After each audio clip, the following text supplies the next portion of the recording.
Как заслуженные артисты Республики Башкортостан собирают полные залы по всей России. Не переключай, сейчас покажу один концертный день из жизни Гузель Уразовой и Ильдара Хакимова.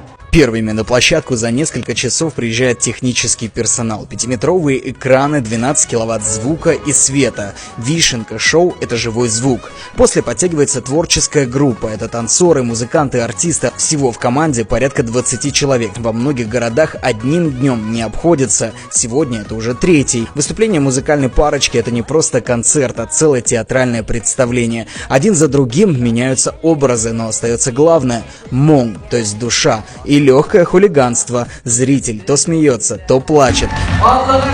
Прочувствовать все эти эмоции зрители смогут от Севера до Кремлевской сцены. Всего за год дуэт Хакимова и Уразовой дает больше 170 концертов, и в каждом музыкальную семью благодарят аплодисментами.